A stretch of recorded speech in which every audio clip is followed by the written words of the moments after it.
Les damos la más cordial bienvenida a su programa UNAD, Educación y Desarrollo, Mención de Honor, programa de la Universidad Nacional Abierta y a Distancia, líder en educación virtual para América Latina.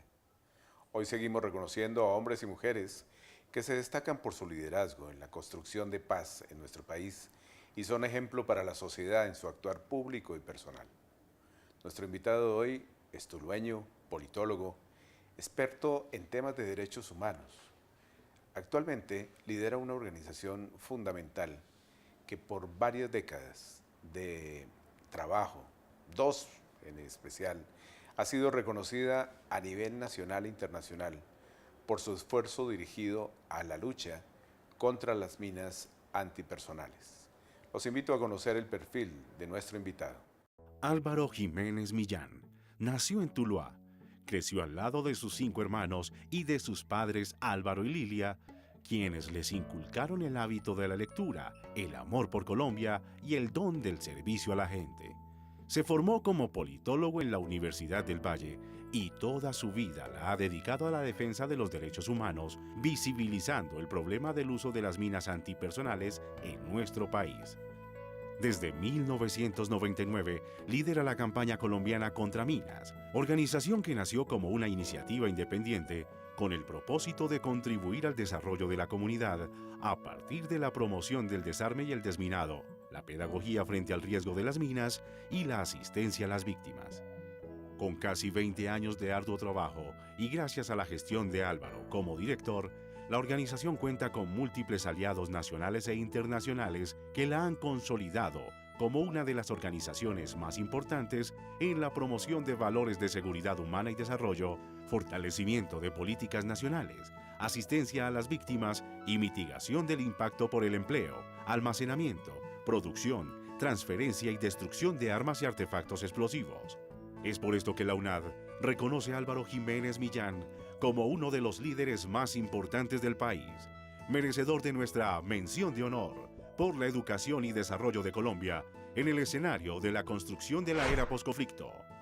Doctor Álvaro Jiménez Millán, bienvenido a nuestro programa UNAD, Educación y Desarrollo, Mención de Honor. Gracias por aceptar esta invitación. No, muchas gracias a usted, señor rector, y gracias a su equipo de trabajo que está haciendo todo este esfuerzo por llegar a los rincones más alejados de este país. Bueno, usted me decía al principio, no me diga doctor porque no soy médico, ¿cierto? Usted es politólogo, pero politólogo. Indudablemente una vida muy apasionante. Nació en Tuluá, dice nuestra historia que hemos venido evolucionando muy cercana a lo que ha sido su familia.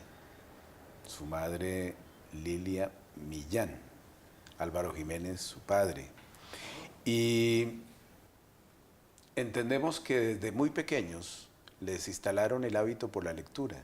Sí, especialmente mi mamá. Ajá, ¿cómo fue eso? Mi mamá era una mujer que tiene la historia como muy buena parte de las madres que nacieron en la década de los 30, 40, y que digamos eran mujeres que no nacieron en las capitales, sino que nacieron en pequeñas poblaciones, sí, y en un país muy rural.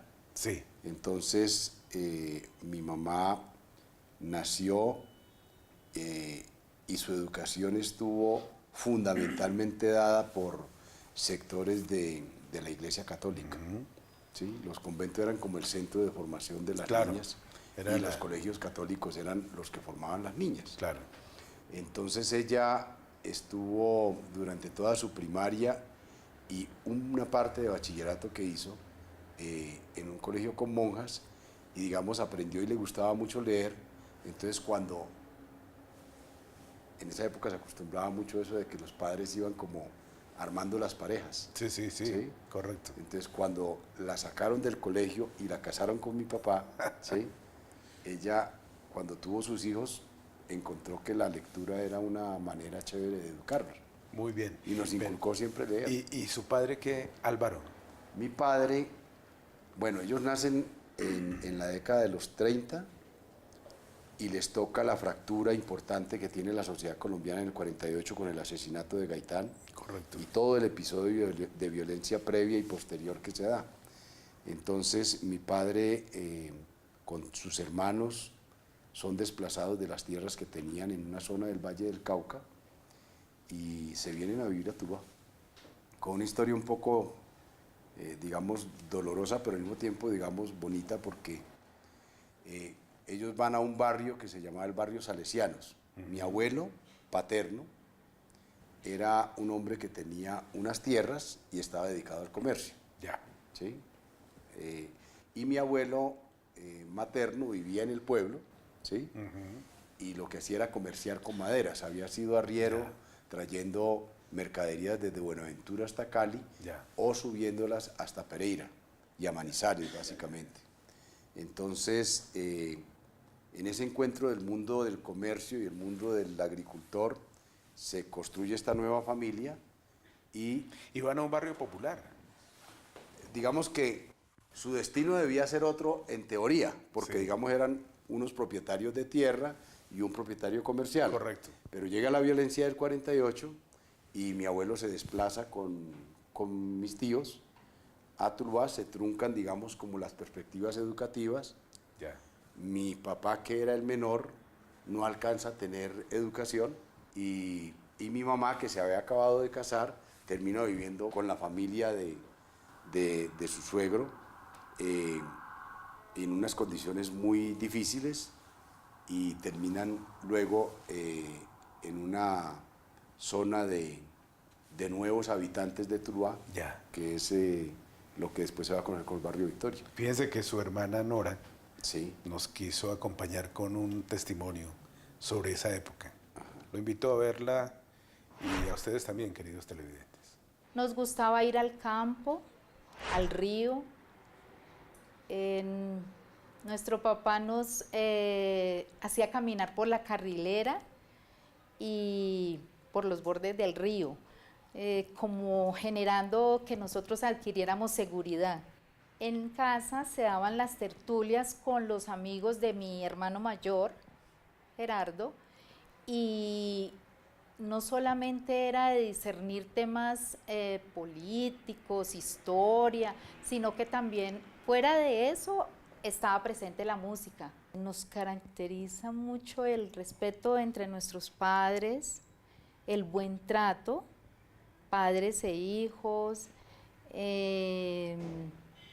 Algo de nuestra familia que sobresale mucho es, nos caracterizábamos por ser los más, de la camisa más blanca, el uniforme muy bien llevado, el orden y limpieza entre nosotros cuando salíamos para el colegio.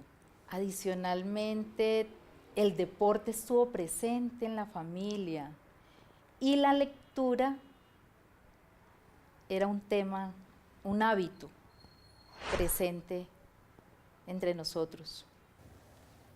Sí, creo que, digamos, Nora lo plantea bien.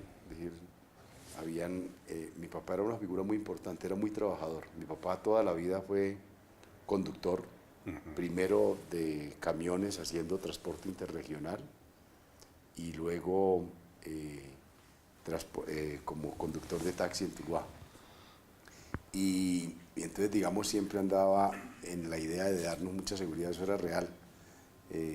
Digamos, y también como Tuluá es un municipio del centro del valle, que tenía, pues digamos, pocos habitantes para esa época, 100.000, 70.000 habitantes.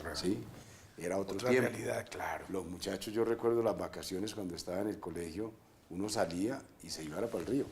Claro. Y se iba por la mañana, uno se levantaba tempranísimo, porque en el valle uno se levanta temprano. ¿Sí? Entonces a las 6 de la mañana estaba ya con una gallada de amigos y se iba. Y volvía cuando ya estaba acabándose el día. Por ahora, queridos televidentes, los invito a los mensajes institucionales. No olviden escribirnos a nuestro correo institucional educacion.desarrollo@unad.edu.co. Ya regresamos. Conoce la oferta académica que la Universidad Nacional Abierta y a Distancia tiene para ti. Escuela de Ciencias de la Educación.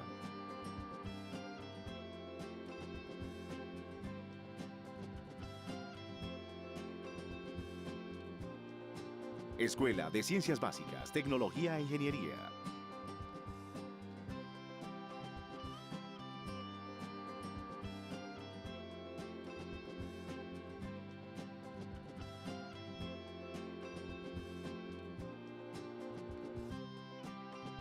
Escuela de Ciencias de la Salud.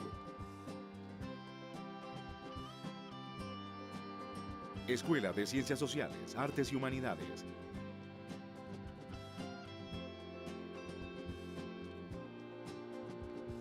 Escuela de Ciencias Administrativas, Contables, Económicas y de Negocios.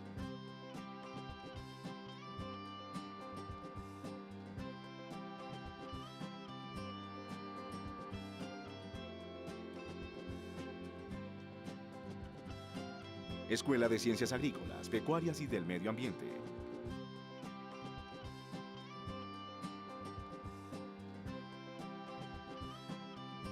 Escuela de Ciencias Jurídicas y Políticas.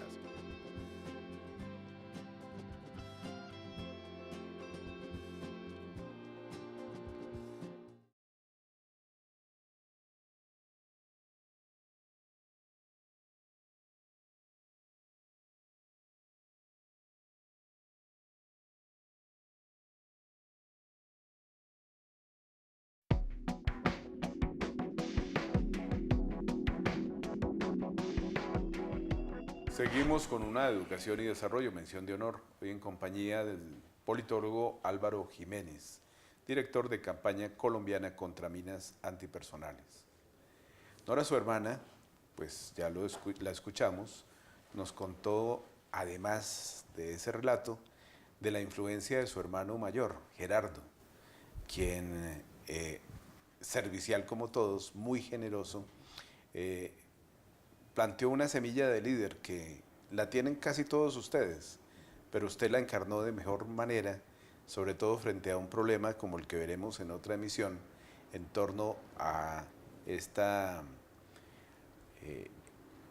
razón de una organización que vela por el bienestar de los demás, como la que usted preside.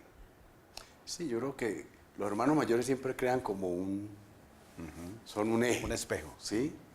Y quienes vamos creciendo vamos observando cómo es el hermano mayor. Entonces él jugaba fútbol, por ejemplo.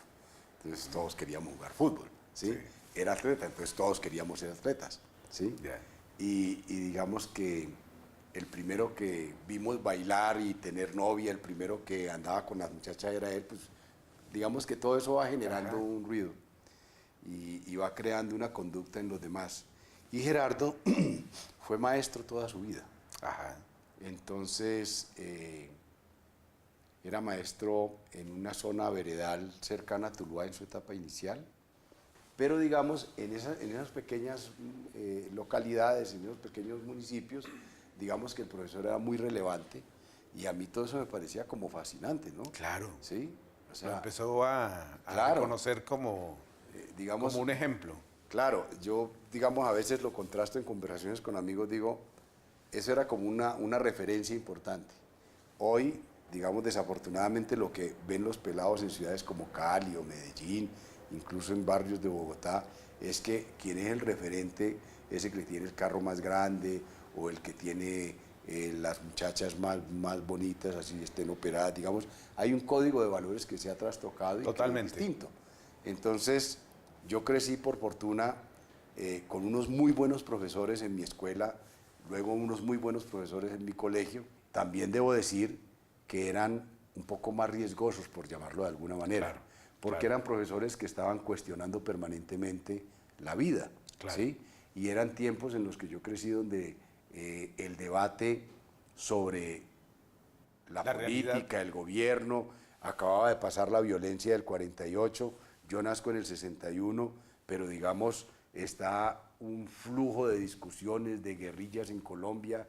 Entonces, digamos, todo eso empieza a generar en uno una mirada sobre el país mucho más consciente, creo Claro, yo, total. o sobre los problemas que había. Fíjense que Nora, su hermana, nos habla un poco de esa actitud de liderazgo de servicio que usted ha mostrado. Veámosla, por favor. Él cuida de la vida y de la vida, en la vida cuida de las personas y de las comunidades. Para él no solamente el trabajo es para el gusto que él siente en hacerlo, sino que es una preocupación por todas las personas que conforman nuestro país. Usted tiene 2 hijas. Tengo 2 hijas. Mariana y Manuela. Y Manuela. Y tenemos un testimonio donde ese ejercicio de ejemplo lo resalta una de sus hijas. El ejemplo que mi papá me ha dado ha sido como perseverar y llegar siempre donde yo quiero. Ese ha sido uno de sus tantos ejemplos. Estudiar ha sido también uno de los grandes ejemplos que él me ha dejado. Y soñar. Soñar ha sido también uno de los ejemplos que él siempre me ha enseñado. El legado que me ha dejado es servir. Mi papá siempre ha querido ayudar. Siempre ha querido poner a la gente que esté bien, que llegue lejos.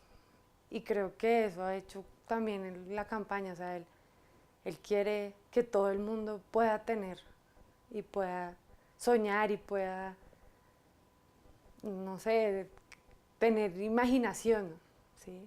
Y la campaña, sé que hoy en día es eso, o sea, la imaginación de todos. Cuando yo empezaba y viajaba con él a lugares donde él hacía su función, yo al principio lloraba y le decía, papá, esto es duro, y él me decía, hija, esa es la intención, ayudar a la gente que la vida no le ha sonreído de tantas formas como nos ha sonreído a nosotros. Y aprendí eso, aprendí a darle razones a la gente para que sonriera. Qué bonito testimonio, ¿no? Perdón. Es un legado que finalmente es lo que le da sentido a la existencia. ¿Qué más cree que es importante dejar a los hijos, a la familia, para que se extienda luego por generaciones a muchos más? Yo no sé, yo lo que creo es que, digamos, yo soy el producto de mucha gente. Yo soy, pero lo que yo soy es porque mucha gente ha puesto ejemplos, ¿sí? Ha puesto cariño, ha puesto como muchas cosas y yo he sido beneficiario y por fortuna he sido depositario del cariño de muchas personas.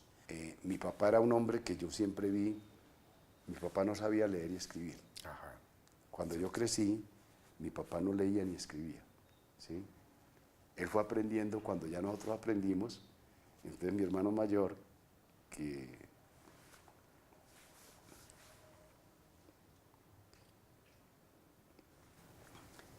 se murió en esta guerra, o que lo mataron en esta guerra mejor,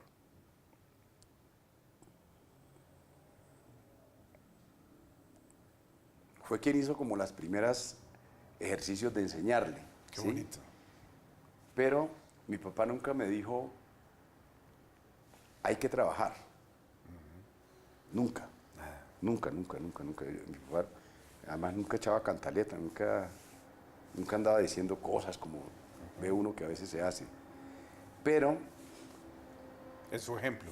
yo lo veía, Claro. que él se levantaba, como trabajaba de noche, porque él era conductor en la Claro. noche, mi papá se levantaba a las 2 de la tarde, llegaba, iba donde el señor que le prestaba el carro para conducirlo, venía a la casa por ahí a las 3:45, ¿sí? Lavábamos el carro en la calle, ¿sí? Tomaba tinto y se iba. Y al otro día, a las 6 de la mañana, llegaba a la casa y me decía, acompáñeme a la galería, ¿sí? Y nos íbamos a la galería del pueblo y comprábamos la comida del día, ¿sí? Y todos los días. Claro. ¿Sí? Entonces, digamos, a mí nadie me dijo, hay que levantarse a trabajar y ser responsable en la casa, ¿no? Te marcó. Uy. Te marcó. Por ahora vamos a unos mensajes institucionales Y recuerde que también puede seguirnos en nuestro canal UNAD en YouTube, en donde puede revivir esta y otras emisiones. Ya regresamos.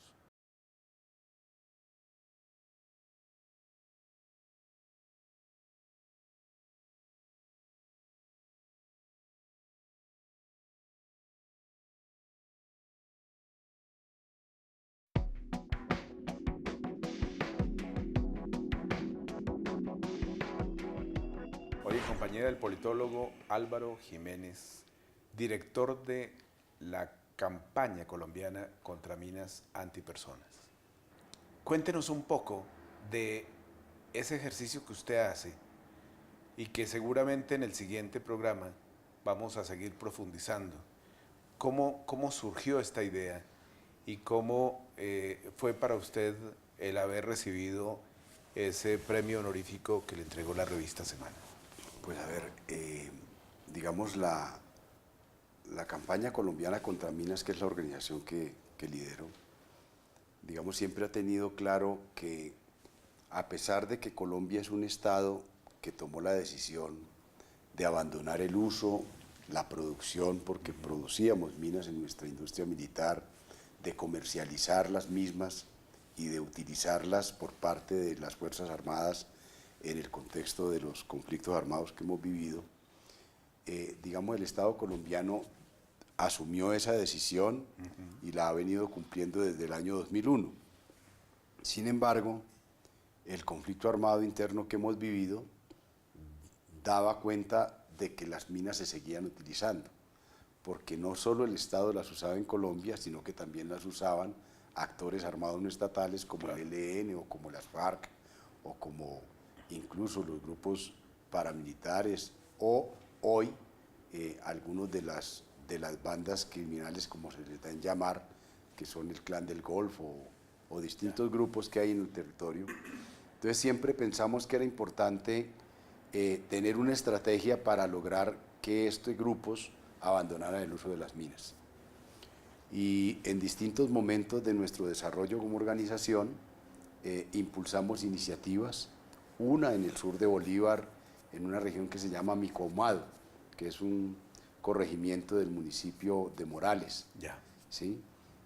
Para que el ELN limpiara un territorio que ellos mismos habían sembrado en el año 2005. ¿Sí? Y eso efectivamente se logró, el lugar permaneció, después fue respetada la decisión por parte del ELN y de todo el mundo de no volver a utilizar ese territorio. Solamente se rompió en el año 2015, es decir, duró 10 años en esa condición, lo cual benefició a esas comunidades, pero digamos las FARC, en medio de las ofensivas militares que hubo después del año 2002, cuando llegó el presidente Uribe al gobierno, pues había una situación muy complicada en distintas regiones del país y empezamos a recoger la información de cuáles de esos lugares afectaban más a la comunidad. Caminos que iban hacia una escuela, lugares de acceso a campos de cultivos, sitios que eran importantes como espacios de recreación comunitaria. Y entonces, cuando empezó el proceso de conversaciones con el gobierno, le hicimos una carta al presidente, una carta al secretariado de las FARC y les dijimos, señores, como ustedes van a hablar de paz, hablen de este problema concreto. Claro, pero no se me adelante, porque tenemos todo un programa para hablar sobre el tema. Muy bien.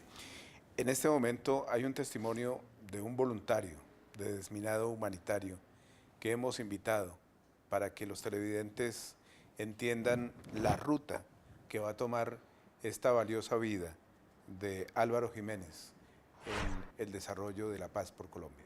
Álvaro es una persona, primero, que dirige desde lo humano, segundo, que ve más allá de lo que normalmente las personas observamos.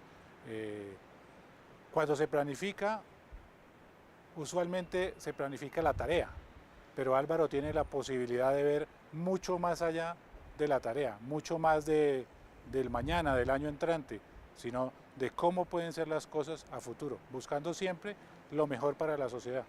Y en eso pues creo que todo el equipo se ha compenetrado y estamos tratando de hacer lo mejor posible. No solamente estamos desminando, también estamos ayudando a las comunidades para que el día de mañana sean mejores, para que aprendan de lo poco o lo mucho que nosotros sabemos y lo multipliquen. Yo he vivido mucho la dinámica del conflicto. En todos los niveles y tiempos. En todos los niveles y tiempos, es decir, desde pequeño, porque yo nací en un barrio, en una ciudad donde los relatos que yo escuché cuando tenía 8 años eran los relatos de la violencia que acababa de cerrar su ciclo De una en el época. 60 en el 53, Correcto. ¿cierto? Pero que tenía unos remanentes que estaban ahí en la montaña, en la cordillera. Claro. Nosotros estábamos al frente de Barragán, que era, pues era un sitio donde uno iba, y ahí estaba lo que llamaban la chusma. Claro, ¿sí? ahí estaba el... Y digamos, porque la transición entre el fin de esa guerra del 53 y el crecimiento de las guerrillas tiene un momento de muchos actores que quedan como regados en esas zonas buscando, no lo satisfizo ese acuerdo de paz y buscando encontrar otros caminos. Hay una influencia política mucho más fuerte. Mi barrio es un barrio popular, un barrio de colegios públicos, de escuelas públicas, de muchas personas que eran en ese momento de la NAPO, ¿sí? Claro, había liberales, pero los liberales que habían en el barrio mío eran todos gaitanistas. Había un señor, Estaban todas las tendencias. había un señor que era el único que tenía lo que en esa época llamábamos radiola en el barrio. Ah, sí. ¿Sí? Y entonces los sábados él sacaba el bafle al andén y ponía los discos de Gaitán a sonar. Entonces, pues, ¿qué hace uno un sábado? Jugaba fútbol, iba donde los amigos ahí en el barrio y pues nos juntábamos y como eso era lo que ponían, pues nos sentábamos a oír. Ya sabemos por qué se volvió politólogo. Y entonces ese barrio era muy chistoso. Había una cantina en la esquina, una cantina, no sé si es un tema que todo el mundo conoce, pero es un sitio donde la gente va a tomar trago. Claro. ¿Sí? Y entonces le ponían cisco en diciembre. Cisco es la viruta del acerrín, Sí, ¿sí? sí. O el cisco del arroz. Sí. ¿Sí? Y lo ponían para que la gente no rayara las baldosas y pudieran bailar. ¿Sí? Y claro, los niños mirábamos eso como el barrio era lleno de cosas chéveres. Claro. ¿sí? Habían cosas que asombraban. Pero también había momentos en que era muy difícil porque cuando los muchachos del colegio salían a protestar, que eran los muchachos del barrio, los más grandes, los mayores, pues venía la policía y les pegaba unas muendas terribles. Entonces terminaban las casas llenas de muchachos que no eran los hermanos ni los primos, sino el que iba pasando le abrían la puerta y cierre la puerta y entonces Bueno, ese se tenía que quedar ahí. Una vida que seguiremos explorando. Se nos acaba el tiempo, pero seguiremos en la próxima emisión. Muchas gracias, queridos televidentes, y no olvide que pueden escribirnos a nuestro correo institucional educacion.desarrollo@unad.edu.co y a nuestra cuenta de Twitter @universidadunad. Hasta la próxima.